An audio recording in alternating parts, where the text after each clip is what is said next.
up, everyone? It's Emorja, and we're back for another episode of Black at ND. So we have a special guest today who's actually going to be our co-host. But before we get to him, I want to make sure that I greet my normal co-host that I have here. Miss Euda, how you feeling? I'm doing well. You know, okay. We survived. I get it. For those who don't know, there's a lot going on right now, but we'll get to that. We'll talk about hating it in just a little bit. D, how you feeling? Survived another weekend. Scratching and surviving, good times. No, I feel it. So I have this new co-host here. I actually had class with him last semester, as a matter of fact. Did he come to class that much? No, he didn't. But I also know that there's something special about him that I want to bring him on this show.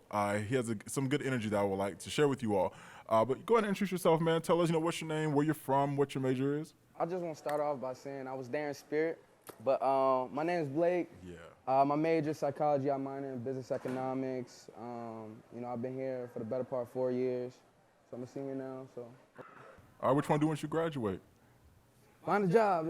At the end of the day, Listen. I feel like I'm just trying to go somewhere where it feels good. Yeah. It don't really matter, so I'm just keeping my options open at this point. Yeah, okay, that's what's up. So I brought Blake on because he's going to be doing a lot of groundwork for us on campus. So doing any interviews with students, faculty, staff, seeing what their experience was like, what it is like. So actually, I'm going to turn it over into your hands, man. So tell us what you got. So today I have this interview from Marcus, Ellie, and Hannah. They're a couple of juniors, part of the black community, studying sociology, philosophy, and accounting. So, they're pretty out there. There's some great guys, and we basically talked about the differences between, being on campus versus off campus. So I had a discussion about that. Yeah. What else you making? Tell them what you're cooking. So I'm trying to make some fried rice. So I made the rice, and then I'm gonna cook it with an egg, and I made like mixed vegetables. I'll put the vegetables in it, and then cut up some sausage and make a little gourmet meal. This is cooking with Marcus, These are keys for success as a college student. Yeah. Oh, y'all are juniors and y'all are all off campus. So tell them about, that experience. We're doing the whole on-campus, off-campus debate. How do you feel about it? I actually started off campus last year because of COVID. So I was a sophomore off. And then this year I am off and on. But as far as being off, it's you feel more separated from the community, I'd say. But it's also good because you can separate home life from school life. So it's an escape too. Escape. Yeah, I was gonna say the same thing. I guess it's more like the real world where you go to work and take care of business, and then you come home and you get to relax completely, Mm-hmm. Yeah, and me personally, just being able to craft kind of my own world, really.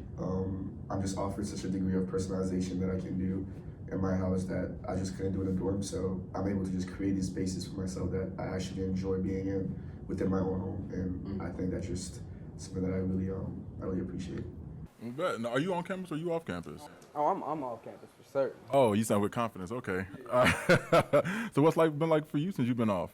I totally agree with Hannah with the separation aspect. When you're away from campus, you always have to figure out a ride. So if you're not, mobile, it's really hard to go from on campus, off campus, dealing with classes, food, because you're not associated with the dining meal plan anymore.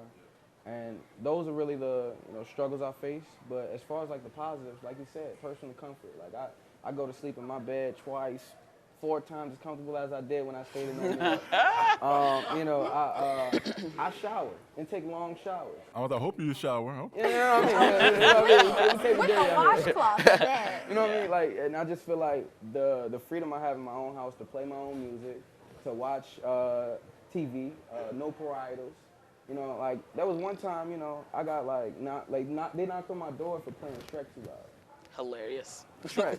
It's rated G. Ain't it rated G? Ain't Shrek rated G? Right, they thought Yeah. that was a girl in my room, but I was just watching Shrek. He was like, yeah, okay, now.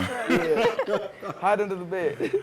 Nah, I feel. I wasn't living off campus. When I first moved here from Florida, I was living in Fisher. It was cool and all, but living off campus, there is a sense of freedom. Even as a graduate student living on campus, it was cool and all because we were separated from the undergrad life. We were across the street, but at the end of the day, it's cool being on campus to get to be a part of the culture for a little bit. So yeah. I when I was an undergrad, I was in a similar situation where you had to live on campus for the first 2 years, I think, in my undergrad, and it really created a bubble. Mm-hmm. I didn't have a car, I didn't have any of these things, and I just stayed on campus 24. Like I didn't do anything outside of it, did not engage in the community. Like it was really just my whole life was the university, and the university was my life. Yeah. And then living off campus, it's like school is just a thing I do. Yeah. But this is my real life. I feel it. No, it's just true. It's really true. At least you got your own bathroom too. That's That's a major Listen. plus. Okay. Oh my God. The bathrooms It was the is a struggle. second week of me being here. I stayed in Lewis, and like I'm not used to sharing a bathroom with anyone because I've had my own room for a very long time, my own bathroom.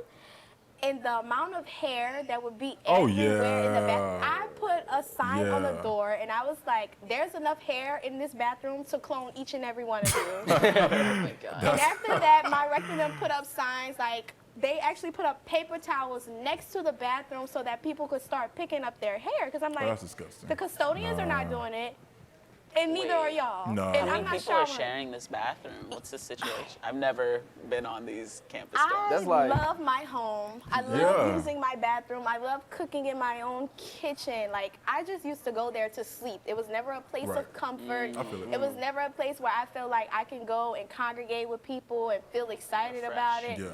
It was none of that. It was like, Did y'all have AC made over there? So y'all don't have AC. Okay, so I know some of them have it and some don't. I don't know which ones do and No don't. AC in Lewis. I Okay. stayed in a good dorm, so I had AC. Okay. At It least. must be nice. At least. Not you know what I okay. mean? Y'all can keep that life. Yeah, the Listen, August months get real hot. I get it. And so what you got for us, D? Oh, wow. So I want to talk about the internet dialogue that is happening right now. I don't know if some of you have noticed, but there's a lot of media coverage on a white woman named Gabby Petito, if I'm saying her name correctly. She's been missing presumably for about 2 weeks now, as of the time that her parents reported her missing. Yeah. And now today is like day 9 of the search, and she has been found, unfortunately not alive, but we did confirm that it is her body. And there's no issue with her like being the media coverage. It's what's also not being talked about in the media right now. What's happening on our borders, our southern borders to be specific. Right. And it's like, whose story are we telling right now, and whose story are we not telling right now? And like, we were all just having this conversation, and Blake didn't even know that this was occurring at all. Yeah. This was on our White House briefing, and it is not national news, but I know right now that a white woman's body parts have been found. And like I said, no offense to her, but there's a lot of other things going on right now that needs attention immediately. It needs the same attention that she's received the last 9 days. Yeah. Especially all that's been happening with Haiti just over the past, few years, which they went from earthquakes to from the presidents being killed. But then, to have them come over here as a place of refuge, what do you do? But apparently what has been done, or what is being done right now, is certainly very uncouth. From people riding on horses and using whips to treat these people as if they are modern slaves. It's disgusting. And so as much as some of us want 45 out of the White House, I know with 46 in there right now, I do want to know, what is he going to say? What's happening over there? What's taking so long for them to say something about this? Because it's disgusting. I mean, no. It's definitely, like, as a Haitian American, like, I've been following this pretty closely. I've been actively avoiding any news about Gabby because I was like, oh, we're doing this rigmarole again. Yeah. Like, we're doing this thing where we focus on, a pretty white lady at cost of everything else. And so following this, I feel like the fact that there are 14,000 Haitians at the southern border, the fact that there are Border Patrol agents on horseback who are whipping these people, like, to try and, like, round them up to immediately deport them, like, put them on planes, send them back to Haiti, like, that should make the country come to a standstill. Like, that's, like, this is putting children in cages, but, the 2021 version. Do you know what I mean? Yeah. Like, this is the kind of, and it's not like allegations. It's not like, oh, this is made. We have video of this happening. Like, I saw a video of a Border Patrol agent as he was, like, whipping and rounding and, like, grabbing Haitian migrants. He was saying, like, this is why your country is so bad. Like, this is why your country is. Oh, really? He used some stronger language than that.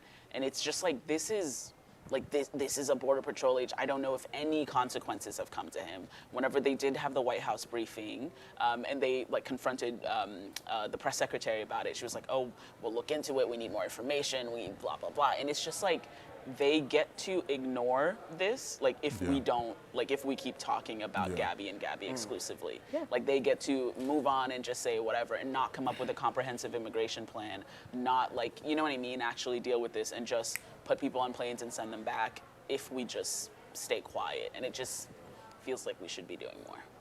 And Kamala Harris, our vice president, actually spoke on it. She's like, no human being should be treated like this, but the actions of the president and yourself, because you are a part of him as well, Cabinet.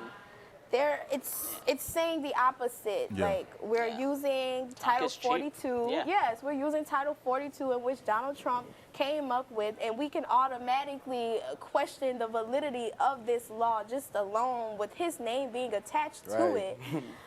So it's interesting that they're still invoking Title 42 and still using it right now. It's really unfortunate. And the sad thing about it is, so there are these people who are coming over because of what's been happening. Just to ask this, whenever we have refugees come over from before, where do we have them, like where are they living? What spaces do we have that are set aside for them? And if they do come to America, what would happen? Are they worried about jobs, the scarcity of jobs, or what is it? Yeah, and I think that's one of those things, as someone, like I did an econ undergrad, right? And studying that, like this myth that they're taking our jobs, like this myth that there's like a scarcity of resources, like there is a scarcity, but adding more people into the economy is the way the economy grows, especially the US economy, which is so big that like to get any level of growth takes so much to move. And so immigration has been a great driver like for why the US economy has grown. And to sit here and to act like, oh, no, they can't. It's insane. It's really just like doesn't make any sense, and it's a true myth that we have to like hoard our resources, and if the Haitian migrants have it, that means that I'm not going to have it. And it's not a true thing. That is a thing that some politicians use in order to get you to go out to vote, so that you feel like you're losing something unless you don't go vote against, you don't go vote for the wall or whatever. So it's just, it doesn't make sense in any empirical or economic standpoint to have this position. And like normally, they're doing the jobs that we don't even want to do. So it's like it isn't really a problem of us not like getting the job. It's more of like it's just a situation of privilege and not checking that privilege and wanting to see what else is around us. And it was something that you said earlier. It's like, how do we get our agenda out there? Because like we've tried repeatedly, and every time we get to a point where there's a spark, it gets swept under the rug by another issue, and there's always another issue to handle. So how do we keep it like focused on what really matters to us? Yeah, and keep the fire burning, essentially. Jeez. And I'm curious, how big was this wall going to be in the first place? Yeah. Well, that's a lot of bricks. Yo, I don't even. Hey, we weren't even building it anyway. I know. How can we answer that question? Yeah, It would right. be like I 2 don't. feet. I'll Step never right like over. call up 45 and ask Yeah, him we what need the to plan ask him was. what was his blueprint layout for, because When did Mexico start building it? I don't. Yeah. Trump had a dream. My He had a God. dream. and that dream deferred. I mean, it ain't my like dream. that. I ain't saying it's my dream, but he did have a dream, and I really don't I understand don't it. like that A bird rhetoric. with no wings, or whatever Lexi Hughes said, it's gone. For real. It's gone, okay? I'm telling you. Euda, what you got? Yeah, my topic was basically the idea of if you are black, both a celebrity and a normal black, do you have an obligation to be marching? Do you have an obligation to be active? Do you have an obligation to talk about race and to like kind of wear it on your sleeve? And two notable celebrities who don't are like Tiger Woods, who He doesn't. Yeah, he just does not talk about it. And I think there's a line that Jay-Z put in his song of like, OJ said, "I'm not black, I'm OJ." Okay. But you're black. Don't know what that means. Right, exactly, right. And it's literally just like, and especially with the OJ thing, so he was like famous football player, all of those things. Yeah. I don't know a lot. He was the fastest and the best at catching. Anyways, after all of that, like, and him not acknowledging his race, one of the main reasons he got off was because of his race, right? Was because they put the LAPD on trial for racism, essentially. And that's the reason. Like, so then when it was critical for him, that's when the race card, I hate to use that word, was played. But before then, when he was just a football player, he was like, I'm not going to be active, I'm not going to be vocal, I'm not going to so that's the question. Do you guys feel like you have to? Do you feel like maybe you get a choice, like some other races get a choice to not be active? For me, any black person that does not fight for themselves and their quality of life, I have to question it a little bit. So OJ, for example, I questioned him. I wouldn't have been one of the ones outside saying free OJ if he was just previously saying that he wasn't black and he's not going to speak on black issues. Like, my entire life, the way people perceive me, the way that I perceive myself has been built on this whiteness that didn't even involve me initially but does now.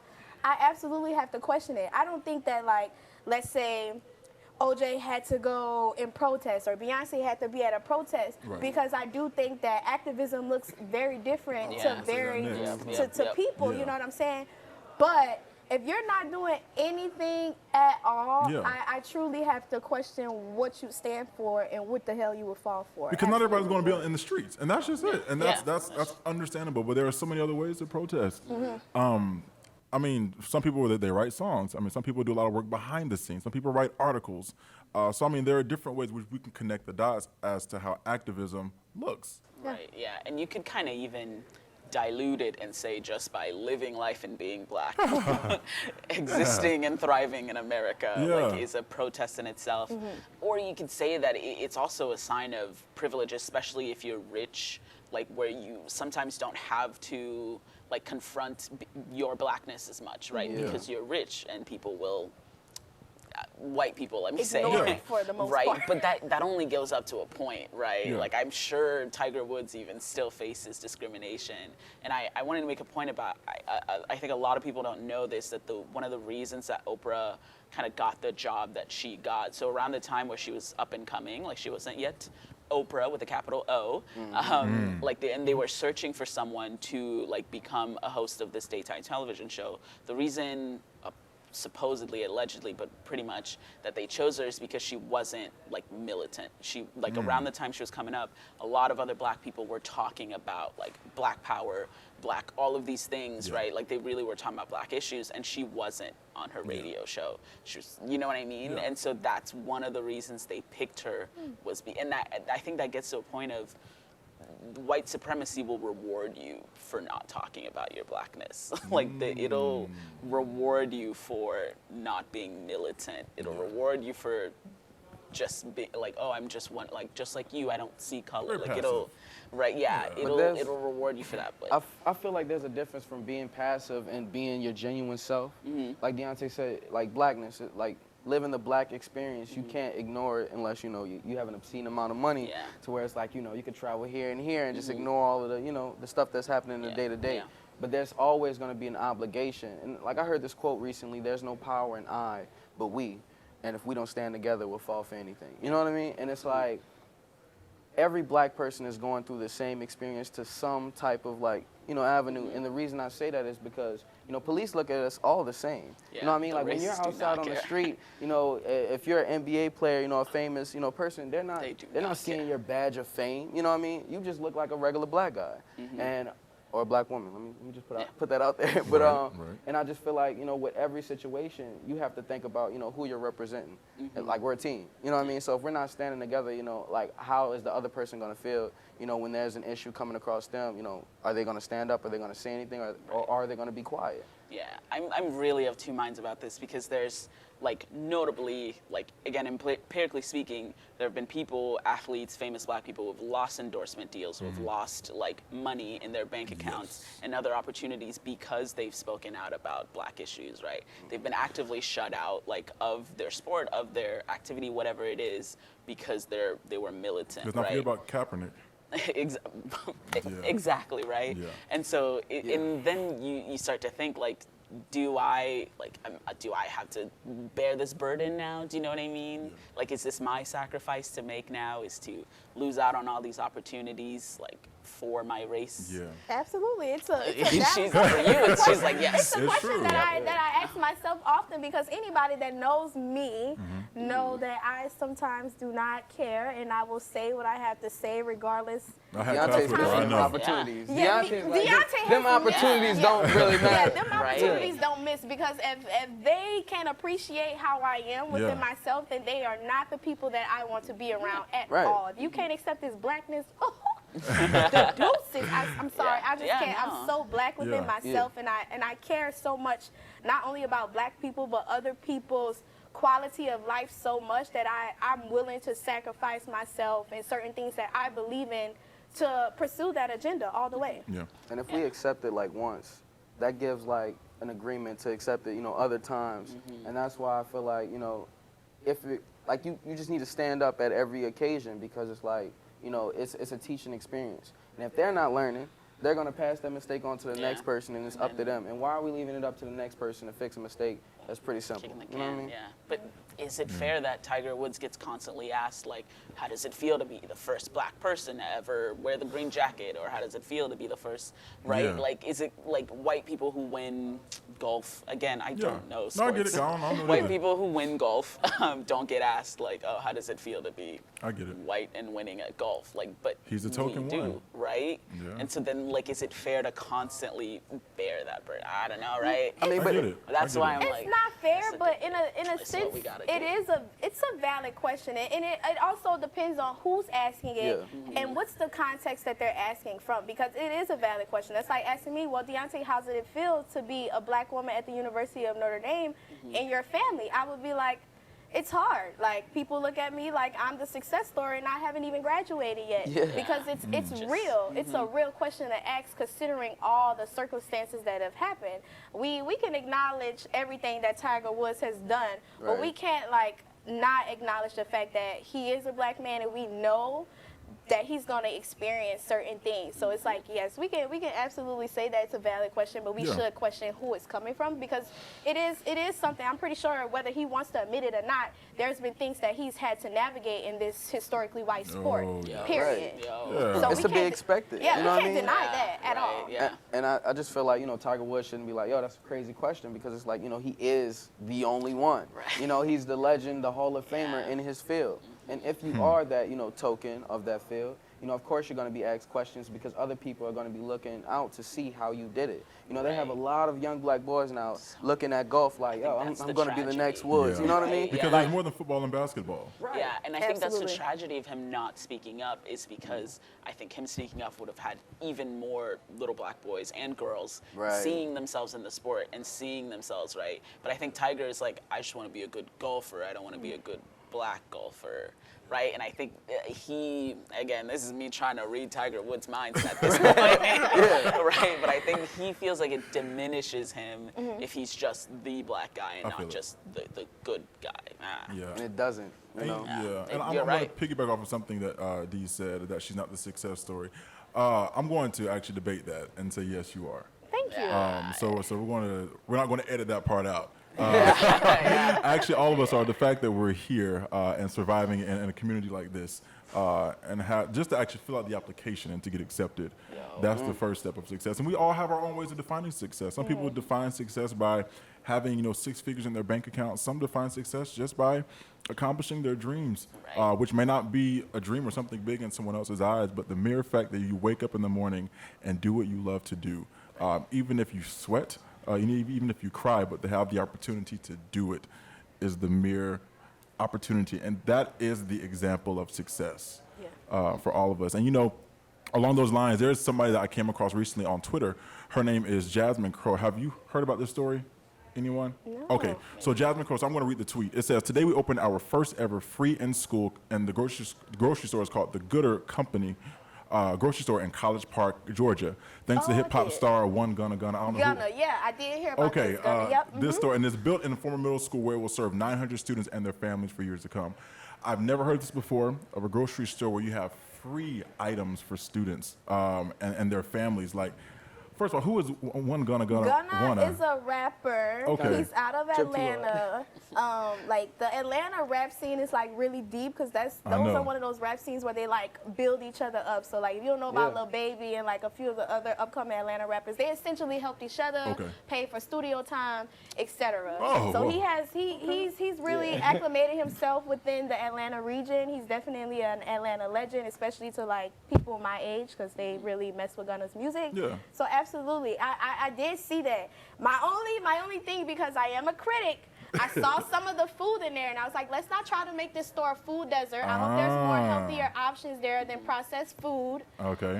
That would be my only issue. But you know, if Gunna, if you're ever seeing this, you can hit me up for any type of recommendations on what you need to do to make your store even more successful for the community you are serving. Absolutely. These gushers look real good right now. It's something that I would have wanted as a kid for sure, but now that I know all that I know just about health and food deserts and just the overall food in the African American community, I would say to put some healthier options in there. I get it.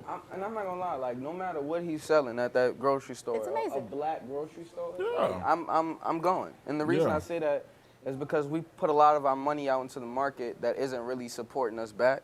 And I just feel like, you know, if we, you know, choose to support Gunna, that's obviously going to come back to help us in the end. So, you know, any black businesses, I just want to put out there, we should be supporting. Yeah. Absolutely. No, listen, that's what we're going to do. Black businesses matter. Hashtag all of that. All of them. Well, listen, y'all, we thank you for checking us out today. Make sure to go like, share, and subscribe to our Twitter, Instagram, Facebook, and YouTube channel. Any parting words, friends? See you next week. All right. See you next week. All right. Thank you all so much. Y'all have a good one.